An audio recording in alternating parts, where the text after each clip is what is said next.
Welcome to another episode of BHP Book Club. I am your host, Kelly Morgan. Today I'm speaking with author, storyteller, R.C. Hand. R.C. has written 7 books, all available on Amazon. The Adventures of the Smith Family, Sunrise Sunset, Grandma Ernie's Secrets, Atlanta, Dreams of Costa Rica, Ms. V, and Kazoo, the son of Oshida Kamasaki. I hope I pronounced that right. He is a wonderful storyteller and a wonderful author. I can't wait for you to meet him. He is our newest member of our book club. Let's welcome author and storyteller R.C. Hand.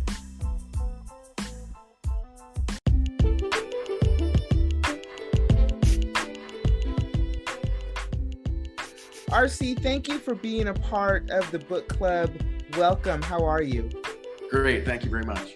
So I'm glad that you're here today. You're an author. You've written a number of books. And so I'm interested to find out more about the books. But before we get into that, I'm really interested in how you became a writer. What was that journey like for you? Did you always know that you wanted to write? I wrote in high school and grammar school. I've written quite a bit of poetry, and I worked through my working career. And then when I retired, I started writing again. I'm interested in everything, and I wanted to investigate some things, and I wanted to give my point of view through historical fiction to help people learn about the life experience. And I'm trying to send a message through this one particular book about how you have to get out there and work for the things that you want in life. That's the main crux of the story. It takes place in the 18th century, but it's the same as where we live now. It's the same situation.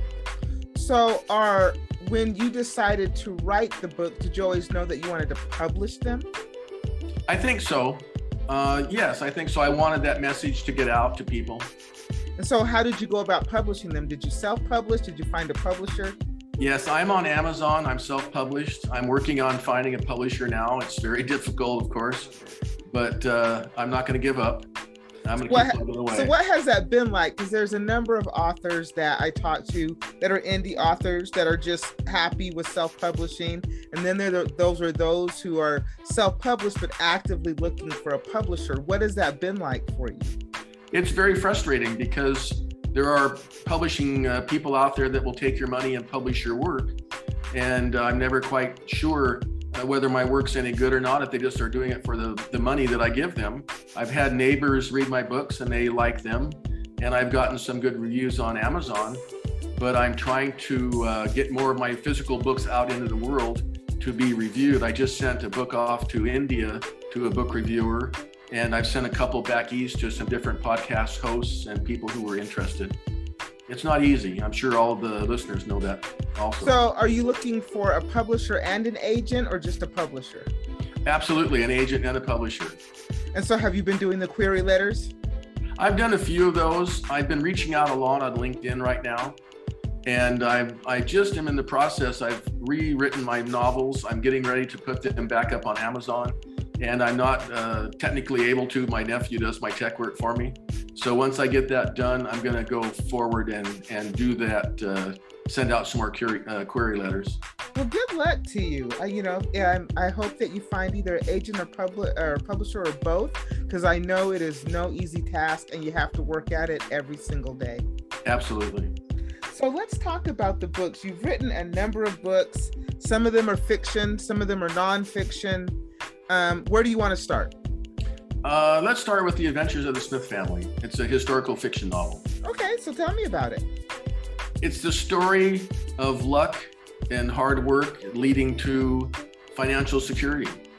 We all deal with a little bit of good and bad luck in our lives, and we all try to work hard and make our lives more comfortable. And this is a story about both good luck and hard work. And a young serf gets a gift from the king of his freedom and a few parcels of land, and then he's let loose to try and create a life for himself, which he does. He has no skills except for being a poacher, and he lives on a farm that belongs to someone else, of course, and he starts farming, and he meets a a young woman through interesting circumstances, and he creates a family. And the book covers a period of maybe 10 or 20 years, and there's lots of different characters and events. And we follow these young people up until they start their own family and go on with their lives. And they do become fairly successful. And along with it, there's a lot of other interesting activities that occur. I won't give you more detail than that. So how did you come about to write this book? And since it's historical fiction, did you do any historical research? Yes, I had to do some, but of course, it's in England. We know it takes place during the reign of King George III and before and during the American Revolution. So that has some impact on the story. And there are characters in the story who, for one reason or another, have decided that perhaps England won't be the best place for their future. And they toy with the idea of coming to America and also going to other parts of the world. The follow-up novel is called Sailing Away, and it's a long ocean voyage that goes from London through the Mediterranean and down through Africa, the coast of Africa to Cape Town and back up. And there's some historical discussion of the slave trade in Africa and a romance that occurred between one of the sailors and a woman in Morocco. That story is a continuation with the same characters, and it's I think it's very interesting. It's historically accurate, and it covers a lot of places that I've traveled to, so I have some insight into those locations. So how do you come up with this story? Well, that's an interesting question. I think every writer has a different method. I have very vivid dreams. And once I start writing a sentence, I just continue to write. It's almost like automatic writing. A character comes to my head. One of the main characters in this novel is a priest, and I'm not at all religious. And he becomes one of the fundamental characters. And these characters discuss God and what he does. Does he intervene in your life, or are we just out here twisting in the wind on our own? And so that part of the story was a surprise to me. This character appeared and I hadn't sought him out. And here he is. And he has an interesting backstory also. Everything is not as it seems. So when you write, are you the type of person that, I think you said you just sit down and write and it comes to you, or do you try to map it out? Do you know where the story is going, or do you just let it flow on its own? I have no idea. And as those characters come into the story, I write them down and create some kind of outline and get my dates in order as best I can and go from there. I don't do an outline, but there's so many characters. My books are character driven with action, and I enjoy developing these characters and learning things from them. And so I have to be really meticulous at keeping track of them and their relationships with each other. And that's a lot of fun for me. So how many books do you have published to date? I think I have 7 on Amazon. Some are shorter than others. I have 2 detective novels, a Asian folktale, which is really a fun story. I have a story of a woman vigilante, which is fun, and she's quite a character. And then I have these other historical, I have Sailing Away, I have The Adventures of the Smith Family, I have Dreams of Costa Rica, which is a fictionalized version of my uncle's life there. He went to Costa Rica in 1939 and never came back. And I know some of his antics and activities there. So I've written a fictional novel with him as the centerpiece and his activities there there was a short revolution in Costa Rica. He had a hotel, he had a ranch, he worked for a tuna canning factory. So there's a lot of different business aspects going in the story. And of course, it's during the beginning of World War II. So there are things happening in the world that affect everyone. And he meets a man in this story who he has no idea whether he's what he appears to be or he's worse than the devil, because he helps him, but there's a cost, as always, when someone helps you. Yeah. So, I mean, you've got all these wonderful books. I was interested. I saw one of the books, Grandpa Ernie's Secrets. Oh, What's that about? Well, that's one of my favorites. It's like your children. Sometimes you like one child more than another, perhaps, for the moment. And this one is one of my favorites. This is a spy novel with a female lead character, and it unfolds in Italy. The story operates on several different levels. There's a family level, there's a spy organization level, there's travel in Italy, and there's a romance. So there's several things going on. And like with all romances, the characters are discovering things about each other as the story unfolds. Yeah, I like that title. And then you had another one I was curious about, just titled Atlanta. That is a modern detective story, and it's about a wealthy property management company. It's a family-owned business, and it's fictional, of course. And it's a story of how far this family will go to grow their power and influence in the state of Georgia and in the United States. They have some very interesting and troubled characters in their family, and they are willing to do just about anything to move forward with their plans.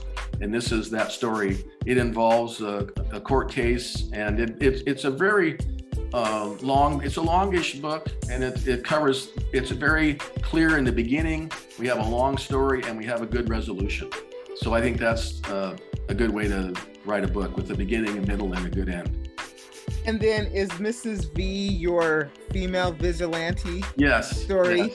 Yes, and I'm preparing to go back and revisit that and make it a little longer and a little more detailed. It's really a novella at the moment, but she's a character, and she's upset, and rightly so. And so are you looking at maybe taking some of these stories and, like, I know that The Adventures of the Smith Family, you said, has a second book to it, correct? That's right. I broke it in half and created 2 novels out of it. So do any of your other books, do you see yourself continuing the stories or having the characters be in another story, maybe doing something like a trilogy? Yes, I have a precursor novel I'm working on right now for Grandpa Ernie's Secrets, and it involves World War II. So the Grandpa Ernie's Secrets is taking place during the Iraq War. And the novel I'm working on now is the story of the main character's father. And these people are all in the CIA. And so it's a family business, so to speak. And I have about 12 chapters of this story written, but it's going to involve a lot of historical research with the war and putting my characters in real events in the war. And I'm doing a lot of reading right now on the CIA. So I'm trying to create a book that runs from 1942 or 1940 up until 1975 and cover the different coups that occurred in different countries and how the CIA was involved in them and how perhaps we did things that we might not have done. So that would be the precursor, and then will there be a book that continues Grandpa's Secrets? You know what I'm saying? Yes, I already have started on that. That's an easy one to do because I can make up the story as I go along. The one with World War II, I have to be a little bit more careful and do my research and put people in the right place at the right time. So you've got all these wonderful books. Are any of them on audiobooks? You know, they aren't, and that's another step I'd like to do. And of course, it's always everything's about money. And so I feel I'm retired and I'm very comfortable, but I feel a little bit guilty about using family funds to get too deep into my hobby, which is what it is now.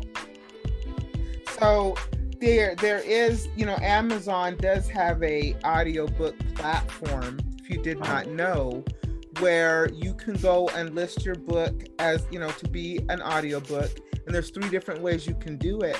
RC, you can either record it yourself, you can find somebody to record, and you don't have to give them any money. You just would split the proceeds with them 50-50. I'm aware of that. I have seen that program. Right. Or you can hire somebody to do it.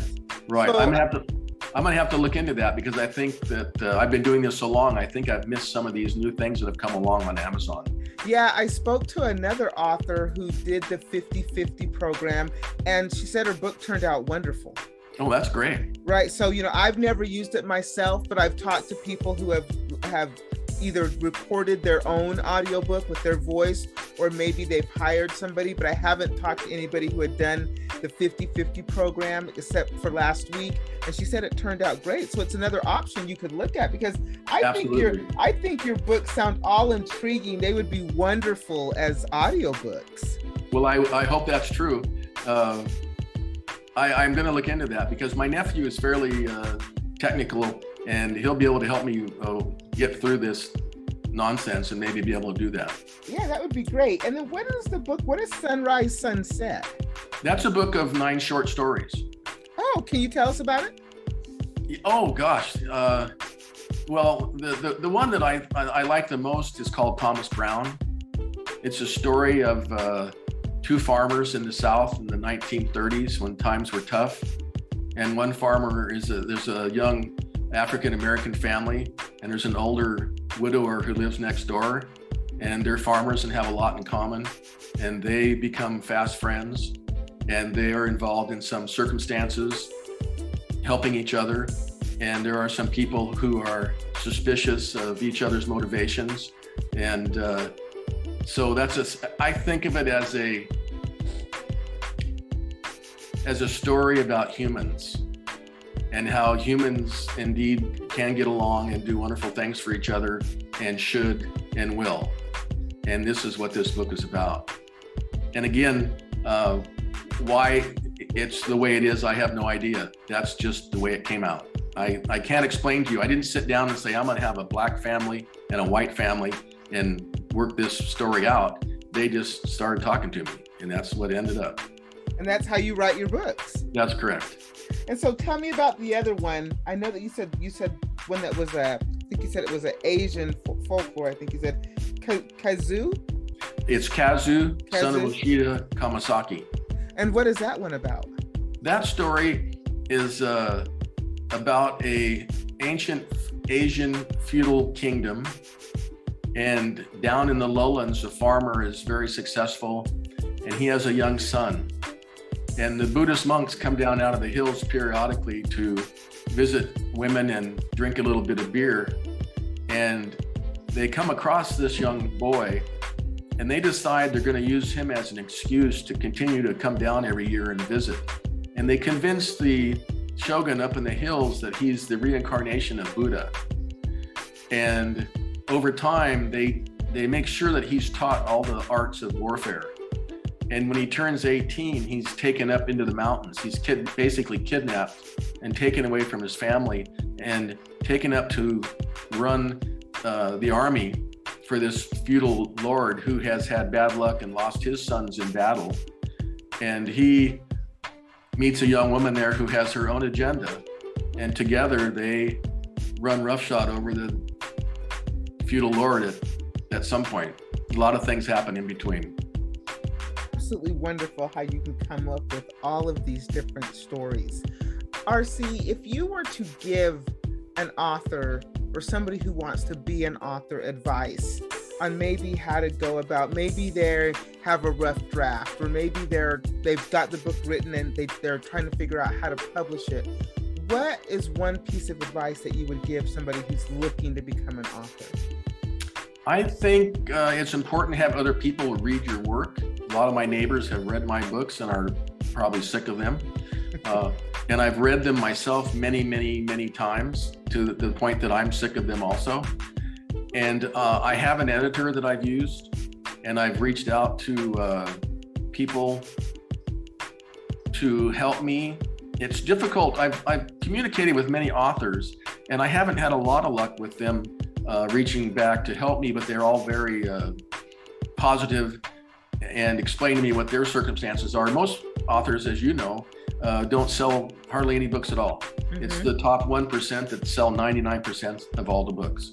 And I would say keep your day job and enjoy the fun of this creative process, and hopefully you can turn it into a business at some point, but enjoy the journey of meeting all these characters and putting a story together, because that's the reason I do it. I don't do it for the money. I have a number in my head that I would like to make, and if I do that, I will consider it a success.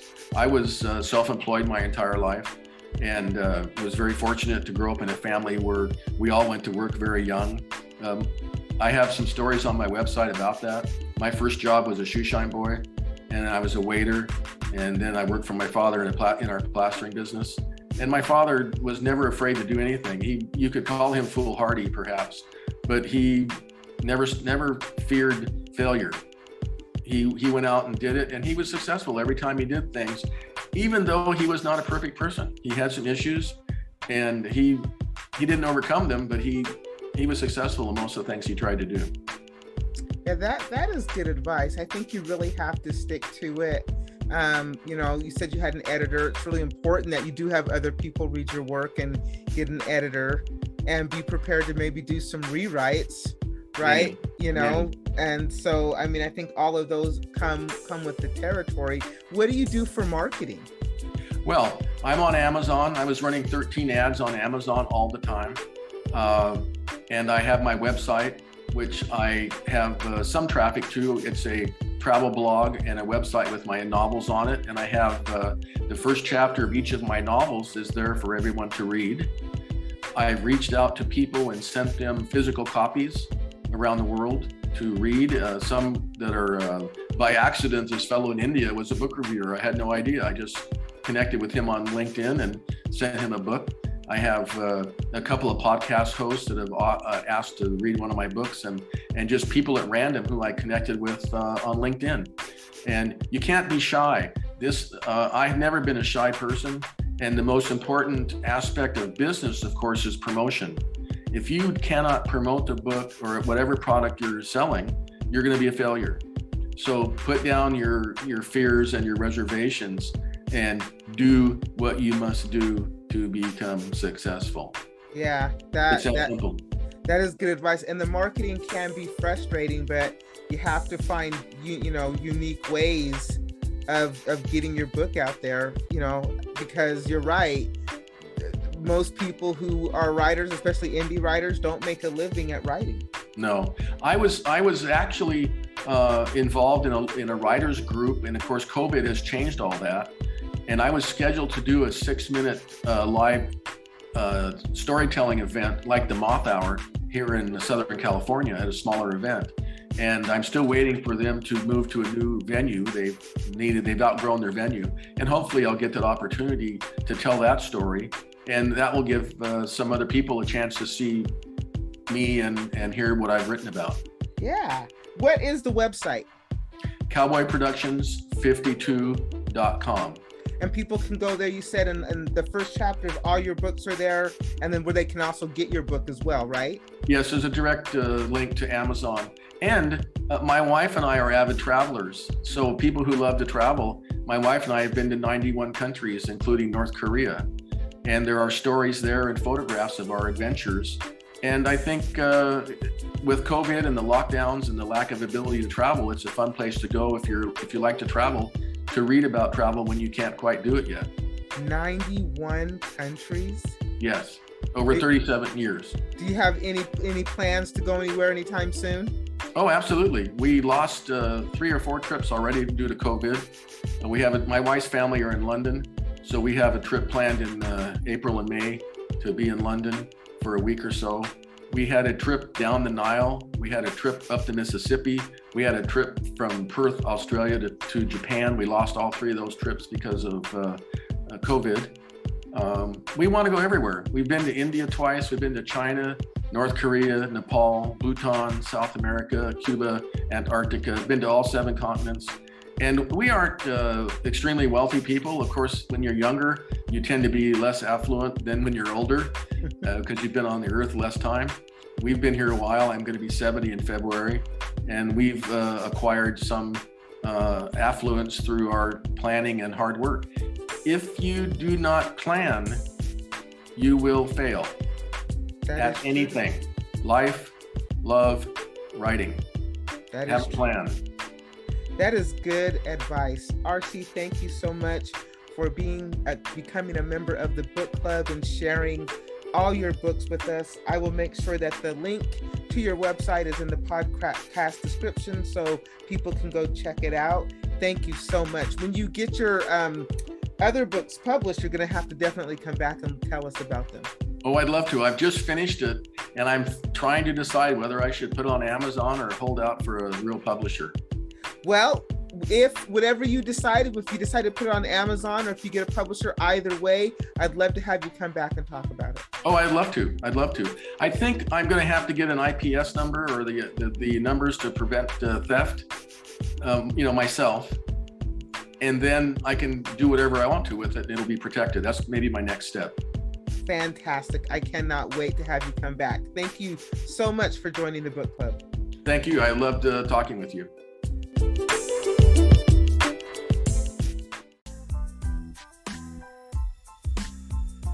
Thank you for listening to another episode of BHP Book Club. I have been your host, Kelly Morgan. I just wrapped up with author storyteller R.C. Hand as we talked about his 7 books and his upcoming projects.